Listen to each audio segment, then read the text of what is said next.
Hermanos míos, vayamos al texto del primer libro de Juan, de primera carta de Juan, libro no, carta de Juan. Primera carta de Juan, capítulo 2.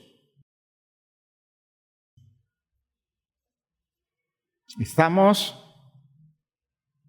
entendiendo el poder de las concupiscencias. Estamos entendiendo el poder de las concupiscencias.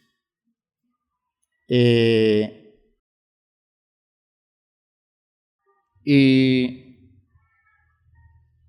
cuando uno descubre que el origen de las concupiscencias, el solo término que tiene que ver con la expresión griega que identifica la idea de concupiscencia, es para traducirla como un deseo intenso de cualquier cosa. ¿Ve? Un deseo intenso de cualquier cosa. De modo que hay concupiscencias que no son malas, porque cuando uno oye el término, está identificando todas las concupiscencias como condiciones malas. Y no, hay malas concupiscencias, es decir, deseos fervientes por algo que no está bien o en un orden equivocado. Hay buenos deseos mal dirigidos y entonces dejan de ser buenos y se convierten en factores destructivos para la condición espiritual de los creyentes. Y decíamos nosotros que en la primera carta de Juan, en el capítulo 2, a partir del versículo 15, se hace mención de tres concupiscencias fundamentales. Tres concupiscencias fundamentales. ¿Ya? Cuando dice en el versículo 16, porque todo lo que hay en el mundo, los deseos de la carne, las concupiscencias de la carne, los deseos o concupiscencias de los ojos y la vanagloria de la vida, no provienen del Padre, sino del mundo. Fíjense ustedes, deseos concupiscentes de la carne, como algo que hay en el mundo. Deseos concupiscentes o concupiscencias de los ojos y la vanagloria de la vida. Tres formas de concupiscencias que vienen del mundo y no provienen del Padre. Y cuando ya se presentan así como concupiscencias que vienen del mundo, entonces nosotros tenemos que asumir, oigan esto, que ya es una interpretación del deseo que no proviene de la condición saludable de un deseo que Dios permite que nuestra naturaleza se desarrolle para bien nuestro, sino que proviene de una terrible interpretación del deseo que nos saca del orden de Dios, buscando satisfacer un impulso, una pasión en nosotros, que al satisfacerlo no estamos desarrollando la estructura de vida o el orden de vida o la plenitud espiritual de los seres humanos que crecen para alcanzar la dimensión de verdaderos hijos de Dios. ¿Ve? Entonces, el mundo introduce interpretaciones, aplicaciones, introduce por otro lado inclinaciones que contradicen totalmente lo que naturalmente de parte de Dios nosotros debiéramos entender y vivir. ¿Sí? Que son juegos de interpretaciones que conducen nuestros impulsos y despiertan deseos y despiertan pasiones que nos alejan realmente de esos territorios de verdadera realización que Dios nos, digámoslo así, orienta como capacidades o potencialidades nuestras, que desviados entonces en cambio de bienestar producen en nosotros un sentimiento feo de frustración o de insatisfacción, y cada vez estaremos más expuestos a fuerzas que nos alejan cada día más del propósito de Dios. Y Juan las identifica como deseos de la carne, deseos de los ojos y vanagloria de la vida. Y entiendo que ese texto, el escritor de la carta, está allí colocando un planteamiento muy primitivo de la fe de Israel, pero muy primitivo, de las primeras tradiciones de la fe de Israel, del pueblo de Israel, las tradiciones que dieron origen al texto bíblico. De las primeras tradiciones aparece aquella en la que el ser humano decide por la insinuación y por los planteamientos seductores de la serpiente, y quiero dejarlo allí, en la idea de la serpiente, ¿ya?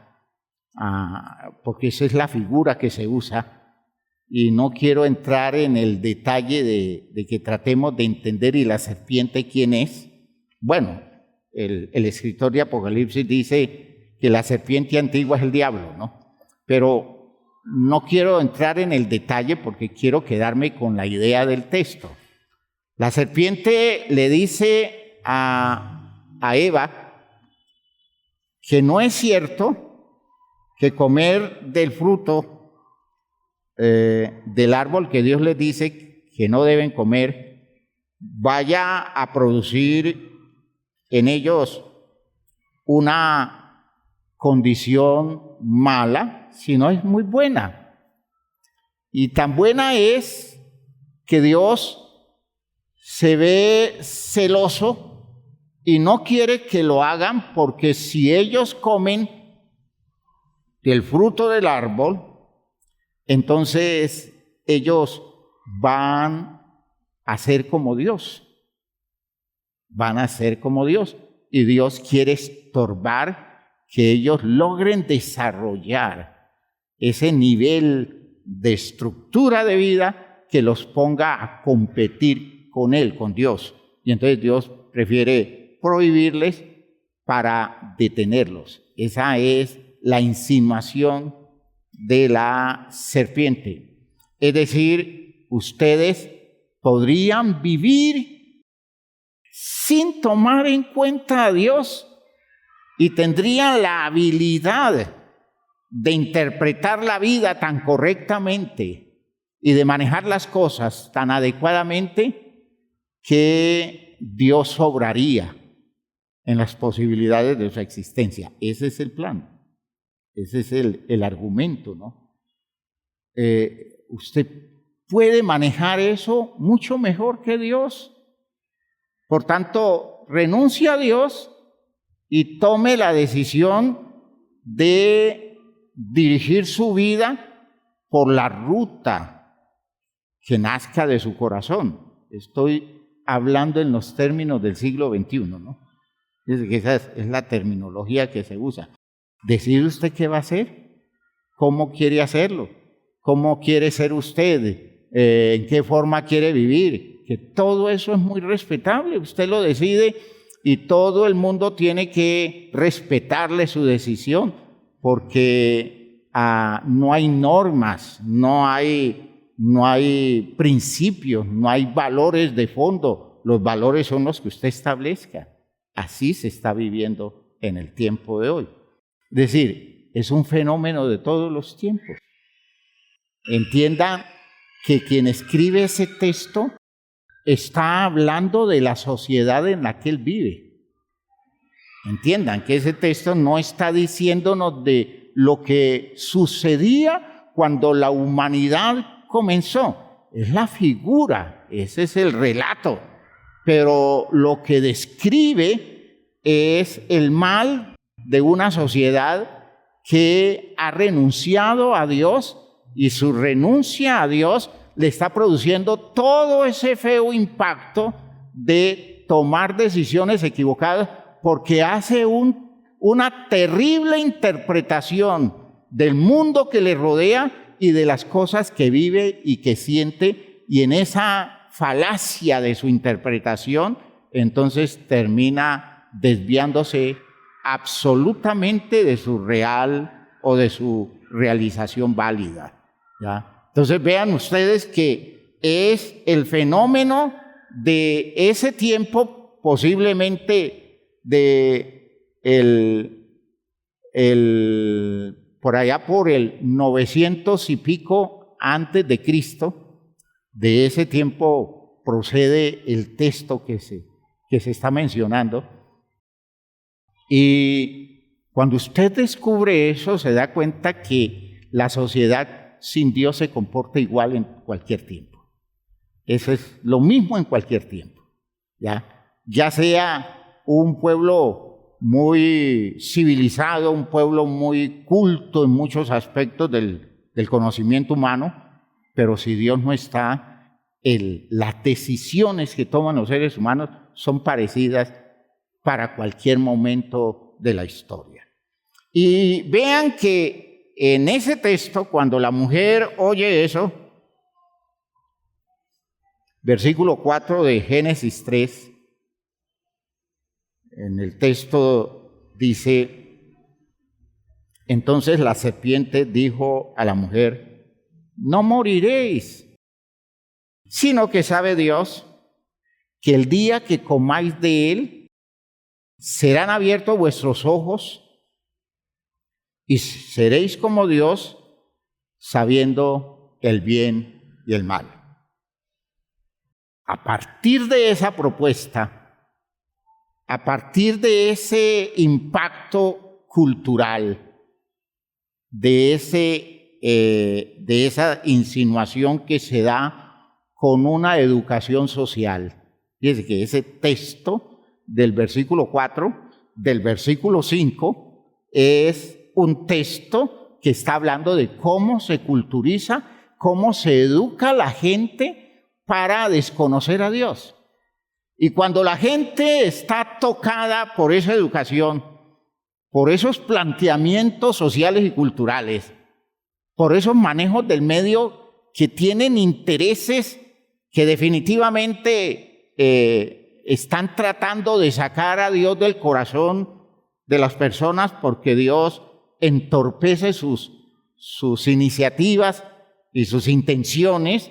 Entonces, cuando el pueblo es educado de esa manera, comienza a ver todo de una forma equivocada.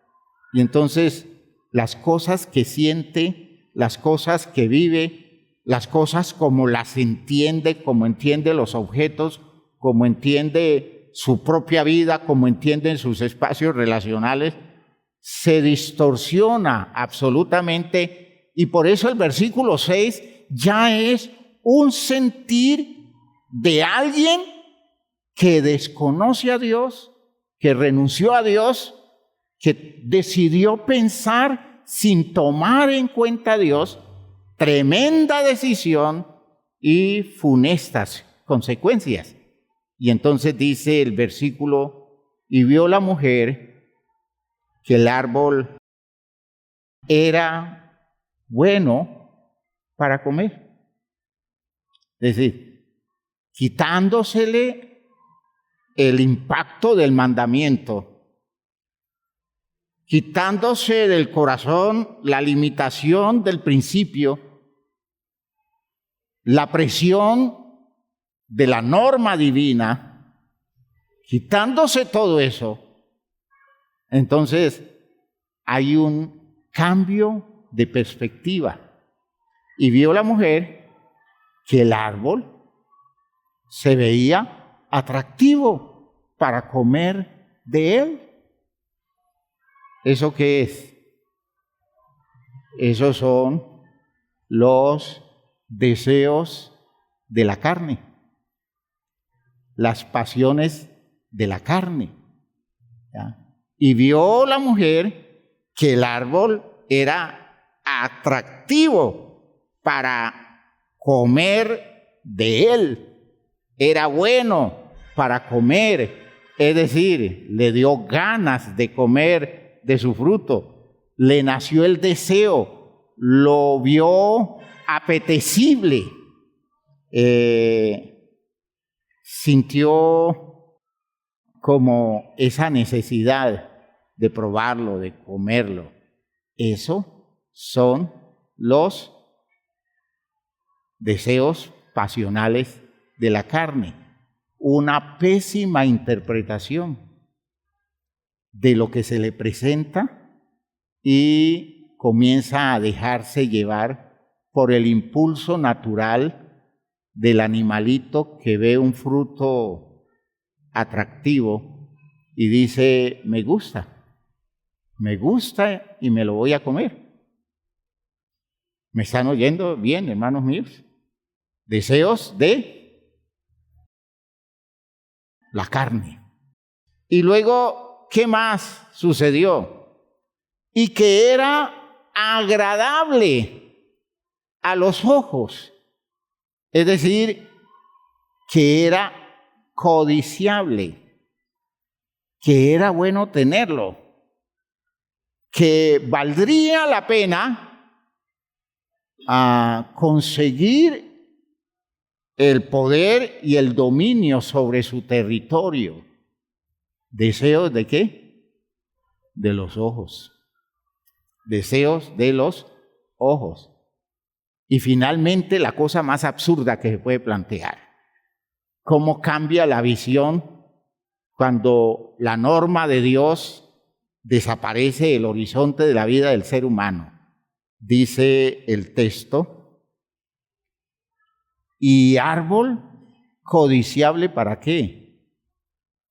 Para alcanzar sabiduría. ¿De dónde sacó ella el argumento de que de ese árbol podía sacar sabiduría, podría convertirse en una persona sabia? De todo el cuento de la serpiente, de toda la elaboración de la serpiente, es que si yo como de él, voy a tener la sabiduría de Dios y hacer discernimiento del bien y del mal, y Dios se va a tener que quedar perplejo, porque cuando me oiga hablar, para que cuando me oiga razonar, se dé cuenta que yo soy igual a él. ¿De dónde acá la mujer presume que comiendo de ese fruto se va a mejorar su capacidad para entender las cosas, para interpretarlas y para hacer los ajustes convenientes, porque se va a volver sabio y se va a volver inteligente? ¿Sí me están oyendo bien, hermanos míos? Puro cuento. Como hay mucho cuento en todo lo que la gente dice, porque oye hablar de que si se comen ciertas cosas, la gente va a ser más inteligente, de que si se comen ciertas cosas, la gente va a ser más fuerte y va a vivir 10 años más, porque si usted come remolacha y si usted come mora y si usted come uvas por el color que tienen, usted va a producirle sangre. Ese es uno de los tremendos argumentos del conocimiento que parte de la forma como vemos las cosas. Coma mora en cantidad y verá que usted va a producir sangre. Por eso cuando la gente tiene anemia, los ponen a comer mora y los ponen a comer uvas.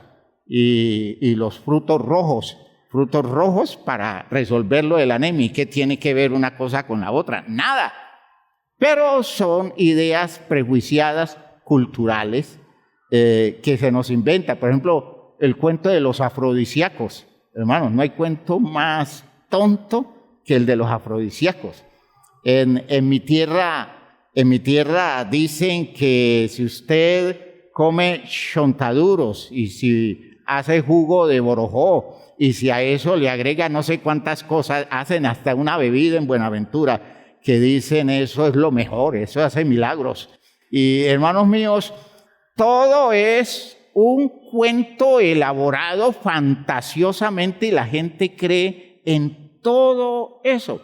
Elabora una filosofía de la validez de las cosas, una filosofía mentirosa, fraudulenta y la acepta. Porque Dios no está. Porque si estuviera Dios, estaría el poder de la verdad, el poder de lo justo, y no permitiría a Dios que la gente se engañara y que la gente generara ilusiones tras de motivaciones e impulsos que nada tienen que ver con su realización. Entonces, fíjense ustedes que el argumento es primitivo, bien primitivo. ¿Ya? Es de origen, de base del pueblo de Israel. Ya cuando está surgiendo el pueblo de Israel, ya elabora esa perspectiva que tiene que ver con esas formas engañosas de entender la vida y las cosas de la vida cuando no se toma en cuenta lo que Dios dice, y es una sabiduría maravillosa, la del planteamiento. ¿Ve? Y son tres formas de concupiscencias, ¿ya? Un árbol atractivo, bueno para comer, dan ganas de comer de él, ¿ya? Un árbol extraordinario, porque es que ese fruto llama la atención. ¿Para qué? Para poseerlo. Entienden que los deseos de los ojos tienen que ver con eso. Lo que nosotros decimos es que se le abrieron los ojos. Decimos es que se le abrieron las agallas. ¿Ya? Cuando la gente quiere obtener algo, quiere conseguir algo, pues esa es la idea de los deseos de los ojos. ¿Ya? Vamos a analizarlo. Y dice la vanagloria de la vida. Sentir uno que cierta cosa le da caché, le da ventajas, le da posición, le da dignidad, le da méritos, le da superioridad. Esos son los elementos de la vanagloria de la vida. ¿Qué vio la mujer? Que ese fruto puede producir sabiduría, y cuando a mí me vean hablar y actuar con la sabiduría, se darán cuenta que yo soy una persona superior. ¿Ya? Soy una persona superior. Que ese es lo que algunos de nuestros muchachos pueden estar soñando, ¿no? Con eso de llegar a ser superiores intelectualmente. ¿Ya? Eso se llama vanagloria de la vida. ¿Ya?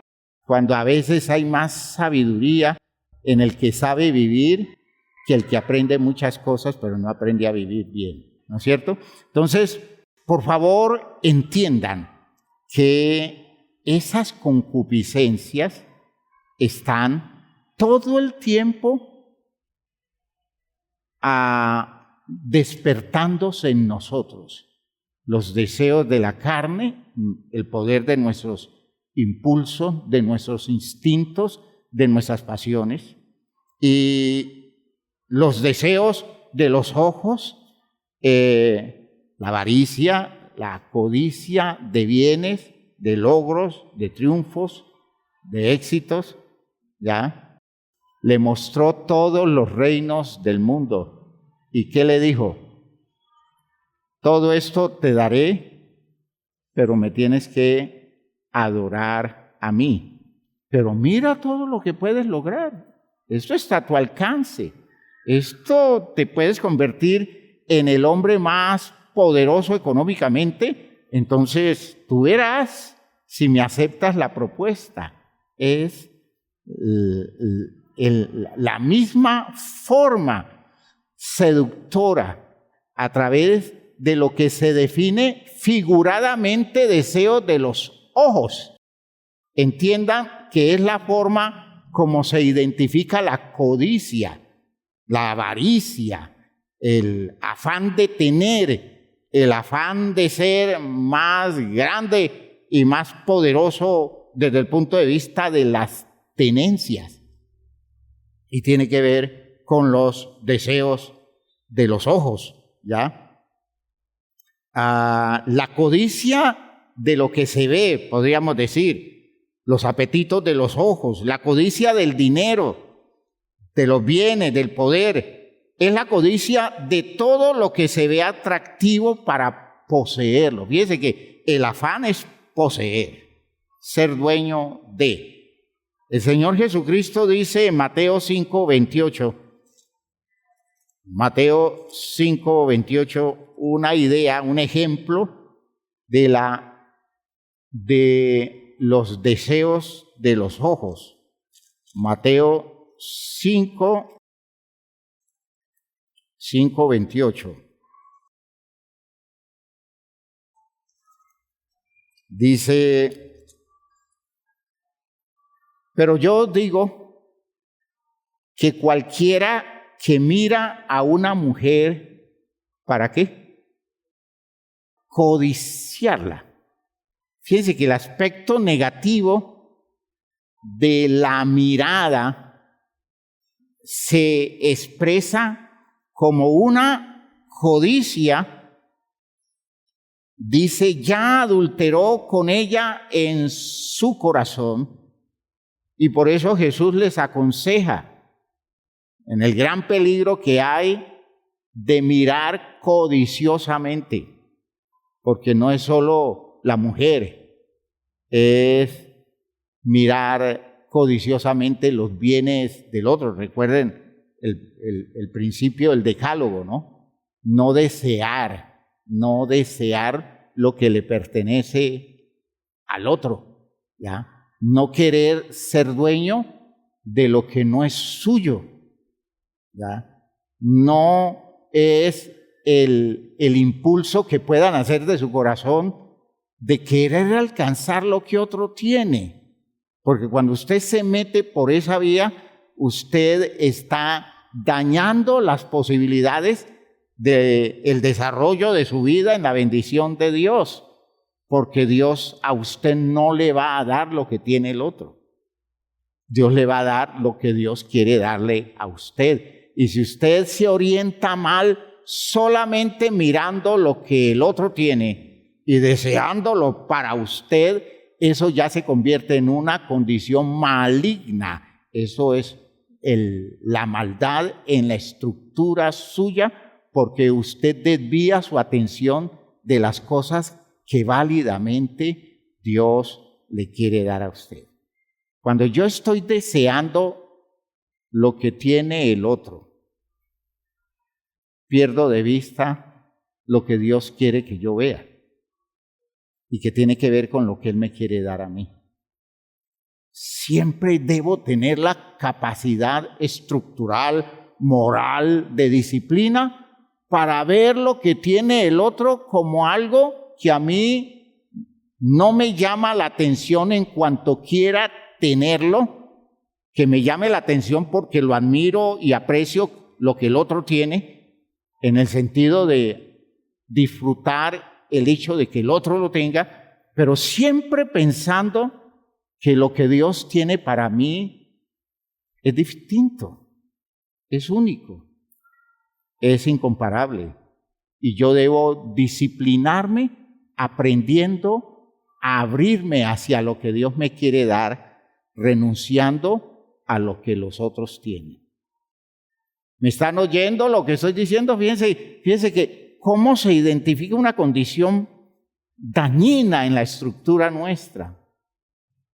¿Ya? ¿Cuánto daño nos hacemos con la envidia?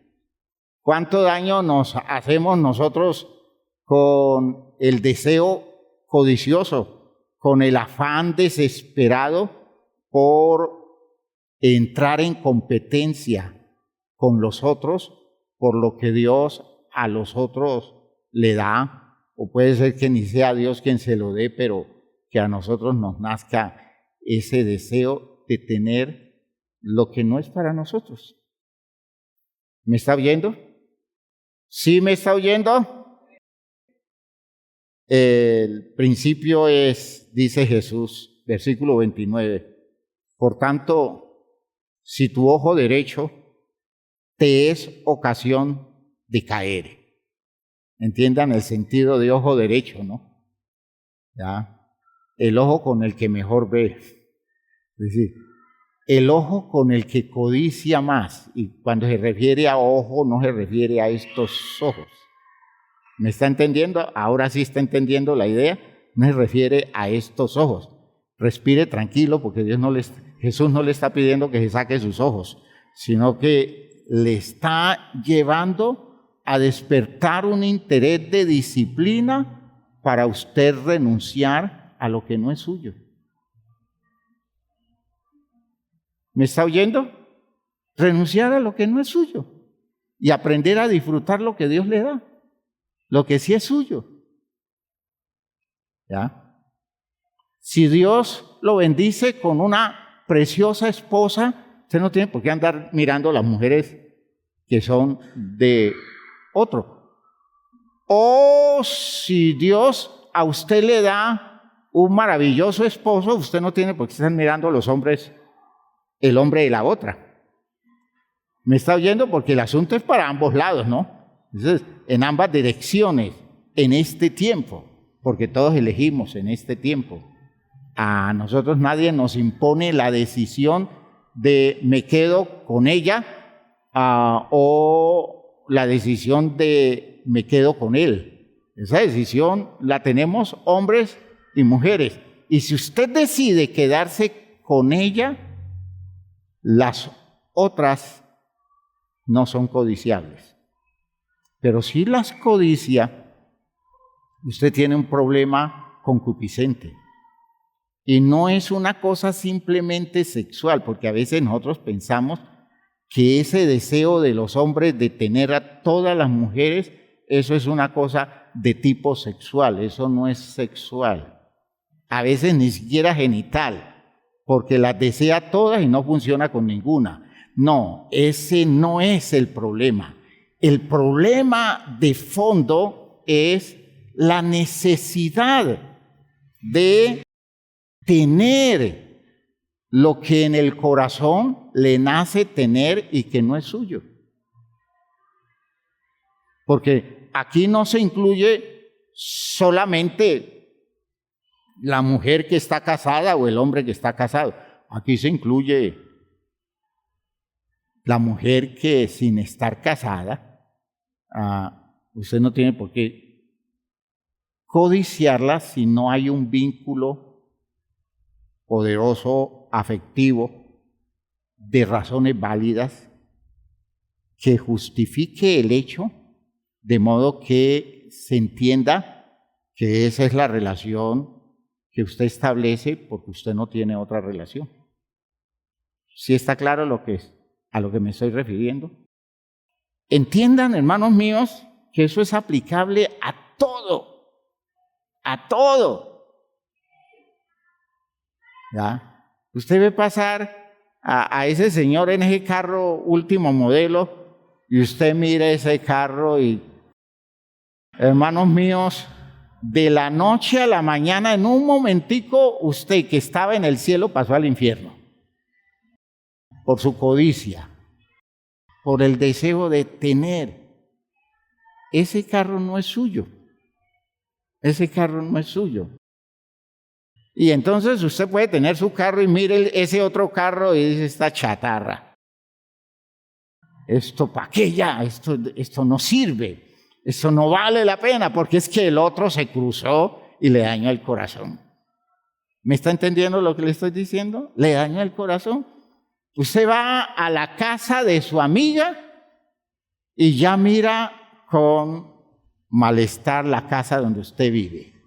Antes decía, mi casita es bonita, mi casita es preciosa, esta es la bendición que Dios me ha dado. Y viene a la casa de la amiga y dice, este ranchito, ¿cuándo Dios me dará algo que valga la pena? Ya está dañado el corazón.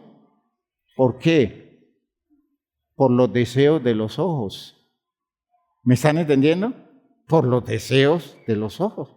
¿Por qué querer tener lo que no es suyo? ¿Y por qué no mantenerse en la experiencia maravillosa de lo que Dios le da, estableciendo el poderoso principio de madurez que se llama contentamiento? Contentamiento que no es una resignación, sino que es un disfrute de lo que hoy tenemos, confiando en que cualquier otra cosa que Dios quiera darnos, nos la va a dar. ¿Me están oyendo, hermanos míos? La mayoría de la gente con concupiscencias definidas por los deseos de los ojos es gente que no disfruta, porque nada de lo que le llega resulta bueno, porque siempre hay algo mejor al otro lado. ¿Ya? Es la idea del problema de las vacas, que tienen un buen potrero, pero siempre tienen que pasar la cabeza por el alambrado buscando el pasto del potrero del otro lado, porque lo ve como más atractivo. Pues si eso le pasa a las vacas, ¿qué no nos pasará a nosotros? ¿Ya? ¿Qué no nos sucederá a nosotros alrededor del apetito pasional por lo que no es lo nuestro y la incapacidad de mover la vida en los territorios preciosos de lo que de Dios hemos recibido, entendiendo que si Dios quisiera darnos más, lo daría, y si Dios no nos quiere dar más, lo que nos da en su sabiduría resulta suficiente. Que yo no sea capaz de ver su suficiencia y que yo me dañe el corazón en esa desazón que se despierta en mí, en el afán de querer tener lo que en un momento dado no es lo que tengo, y que se vuelva una cosa tan desesperada que me dañe el corazón, me amargue, me frustre, porque lo que tengo ahora no representa ningún atractivo frente a lo que en la ambición y en la codicia mía se está desbordando y ya no lo puedo controlar. Esas son las concupiscencias que nos dañan y nos alejan de los propósitos maravillosos de la bendición de Dios. ¿Se ha quedado clara la idea? ¿Tiene sentido eso? Hermanos míos, la capacidad nuestra para ubicarnos frente a nuestros deseos es un logro espiritual. Entiendan, eso es un logro espiritual. Eso no es un logro de disciplina humana simple. Es trabajo que hacemos en la presencia de Dios, porque es la realidad de Dios la que nos permite no dejarnos seducir por la codicia o por la concupiscencia de los ojos. ¿Ya? Si Dios no está en mí, yo me desbordo. Pero si Dios está en mí, Dios me da conciencia de validez en la bendición de lo que de su mano me llega, sabiendo que la fidelidad de Dios me va a usar para darme a mí algo más. Y recuerden ustedes que cuando lo da, nos lo da con criterio de administradores. Nunca olviden eso. El argumento para que Dios nos dé no es satisfacer nuestro deseo de tener, sino despertar en nosotros el interés de manejar con cordura las bendiciones de Dios que se dan con criterio de administración. Debemos administrar lo que Dios nos da, porque no nos lo da para el simple disfrute, sino que nos lo da para que lo convirtamos en fuente de bendición en un mundo carente de la bendición de Dios. ¿Queda claro, hermanos míos? ¿Van entendiendo ahora el poder de las concupiscencias, cómo se da? ¿Ya? ¿Cómo se da? A veces son cosas hasta bobas, ¿no? Ella le ve el vestido a la hermana que llegó al culto. Le dice, a esa boba no le queda bien. Ese vestido se vería muy bien si yo me lo pusiera. Ese está hecho apenas para mí. Yo no entiendo por qué ella y por qué no yo. Hermanos míos, en pleno culto está metida en un estado terrible de condenación. ¿Por qué? Porque el mal se apoderó de su cabeza. ¿Cuándo aprenderemos a disfrutar el hecho de ver a los hermanos bendecidos con lo que Dios les da? Y que se convierta en alegría nuestra, y que se convierta en un sentimiento de enorme satisfacción y de disposición para agradecerle a Dios, Señor, gracias por la forma como la has bendecido, como lo has bendecido. Uy, Señor, qué feliz me pone todo lo que les has dado. Gracias, Señor, por todo eso que le das a ellos. Ellos se lo merecen y yo sé que ellos van a hacer un buen uso administrativo de todo lo que tú les das. Y nunca decirle al Señor, bueno, está bien que les des, ¿y a mí cuándo? Eso no. No. ¿Me están oyendo, hermanos míos? Nosotros tenemos problemas a ese nivel. Y el mundo nos ha creado la cultura de decir, es que si usted quiere eso, eso le llega. Si usted quiere eso, eso lo va a alcanzar. Yo no tengo por qué despertar un interés por tener algo que no está en mis manos y no dejarme yo guiar por lo que Dios ya coloca en mis manos y moverme alrededor de eso, consagrarme a hacer uso adecuado de eso, administrar bien todo eso y confiar de que todo lo que Dios haya dispuesto me va a llegar porque Dios lo ha dispuesto así. Entonces yo no tengo por qué dejar que mi corazón se desborde en un interés por algo, y eso, hermanos míos, no es falta, ¿cómo es que le llaman a eso? Falta de, pues sí, de ambición, ¿no? Así lo llaman. Es que usted se ve una persona tan poquita, una persona como tan incapaz de anhelar cosas válidas. Es que usted está resignado a cualquier cosita. No, luche por tener más, luche por conseguir más. Cristianamente el dicho es, luche por servir mejor. Esfuércese por servir mejor, que si va a tener más en esa disposición, Dios se lo va a dar. No es porque yo lo deseo, lo voy a tener. Es porque yo lo uso bien y sirvo mejor, que Dios me va a dar para que administre con más solvencia recursos maravillosos que Él coloca en mis manos. ¿Ha quedado claro? ¿Me oyó? Hay muchos argumentos de la filosofía judía que no son cristianos, ¿no?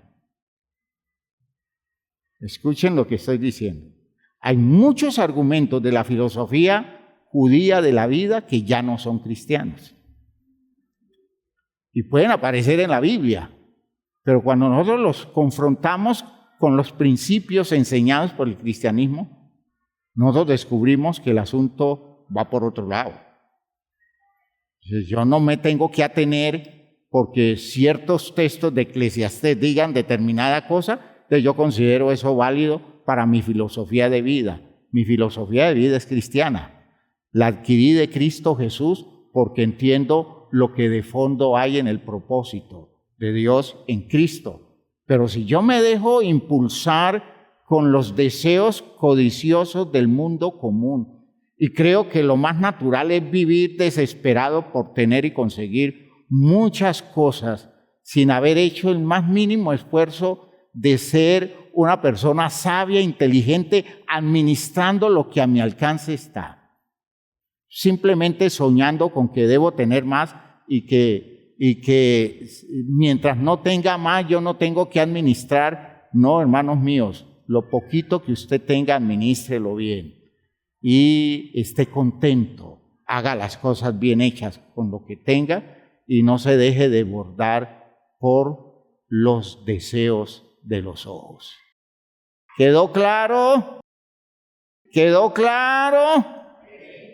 Y espero que de aquí en adelante, cuando ustedes vean televisión, en el momento de las propagandas se coloquen un velo, colóquense en una cosa que le tape los ojos y que no les despierten motivaciones alrededor de cosas que le ofrecen a usted comercialmente y usted quiere tenerlas. Usted pasa por los almacenes y la codicia de los ojos, hermanos míos, se desborda. Va pasando por los almacenes y usted casi que quisiera entrar allá, agarrar y llevar, porque son cosas que usted quiere tener. Y a veces, hermanos, vitrinear es enfermarse, ¿no? ¿Sí? Si usted no puede tener el control de decir, me gusta, pero no es lo mío, pero no lo tengo porque no es mío. Y no estar diciendo, Señor, ese es lo que yo quiero, Señor. Eso es lo que yo quiero, Señor. No. Señor, lo que tú me dejes está bien. Aleluya. ¿Me oyó? Lo que tú me des está bien. Hermano, pero no es malo que uno desee tener ciertas cosas. Piénselo. Le queda la reflexión, analícelo. ¿Cuántas de las cosas que usted quiere tener realmente logra? ¿Y cuántas de las cosas que usted ha logrado han llegado por la puerta que no tiene que ver con su deseo y usted ha descubierto su bendición en ellas? ¿Me está oyendo? En el nombre del Señor conmino a la iglesia para que eduque a sus ojos. Haga como dice Job. Hice pacto con mis ojos. Hice pacto con mis ojos para no mirar a la doncella, dice Job, no mirar la mujer del otro. Hice pacto con mis ojos, me puse de acuerdo con mis ojos. Me haces el favor y te pones medido, te regulas y no te desbordas.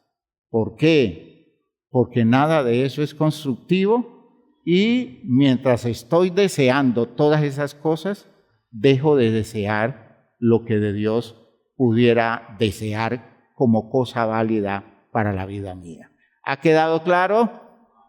Parece tonto lo que he dicho y eso contradice toda la filosofía de este mundo en el que nos encontramos y yo sé que muchos están en conflicto aquí, luchando, diciendo, yo le creo al hermano Jorge, pero allí se le fue la mano. Yo sé que algunos están llevando esa lucha allá adentro y yo reprendo a esos corazones en el nombre del Señor y que eduquen sus ojos. ¿Por qué? Porque esos deseos de los ojos no provienen del Padre, sino del mundo. Y el mundo pasa y sus deseos, pero el que hace la voluntad de Dios, que permanece para siempre. Pónganse de pie.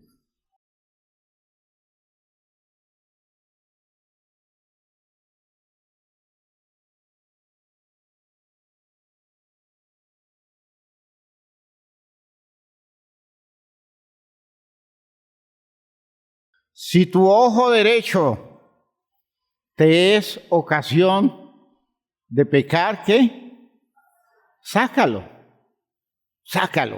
porque es mejor entrar sin un ojo al reino de Dios, de los cielos, que con los dos al infierno. De modo que el próximo viernes es viernes quirúrgico. Todos los que estén urgidos de sacar un ojo, estamos a su servicio. Es disciplina. Entiendan que la idea no es sacar el ojo. La idea es disciplina, es educar. Educar toda esa fuerza nuestra, someterla al régimen de la bendición de Dios. ¡Aleluya! ¡Aleluya!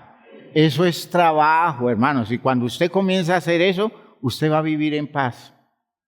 Va a vivir en paz y nada le va a faltar de lo que realmente usted necesita. Nada le va a faltar. Que Dios nos ayude. Que Dios nos despierte esta sensibilidad distinta y que comencemos a ser cristianos desde el territorio de nuestros deseos.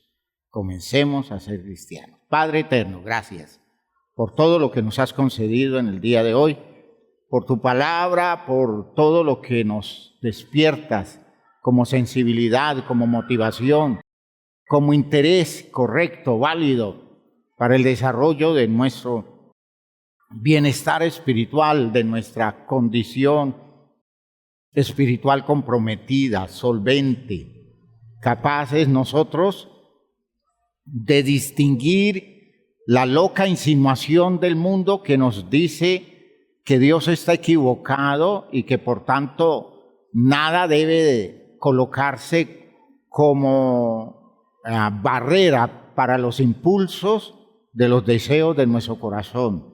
Señor, ayúdanos a no caer en esa tentación y despiértanos, Dios mío, en esa visión de las cosas, de modo que en la disciplina espiritual de los creyentes aprendamos a vivir superando la codicia común del mundo.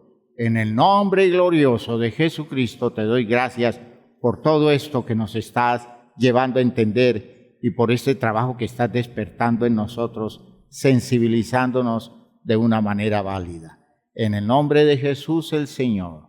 Amén. Amén. Amén. Aleluya. Hermanos, Dios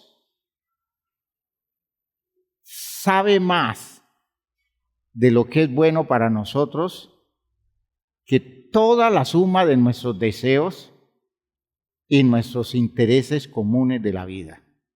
Por eso, déjese bendecir por Dios y deje de estar estorbando el camino de la bendición de Dios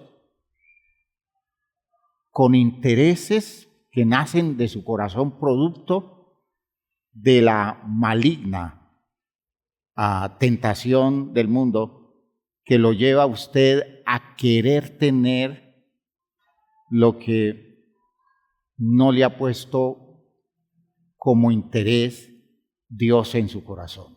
Querer tener lo que el mundo comúnmente quiere tener.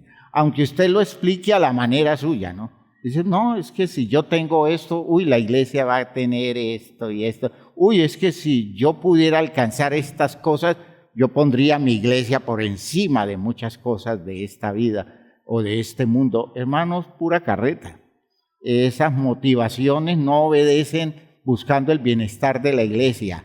Esas motivaciones obedecen a las concupiscencias de los ojos. Y que Dios nos ayude y que Dios nos guarde. Dios les bendiga, salúdense.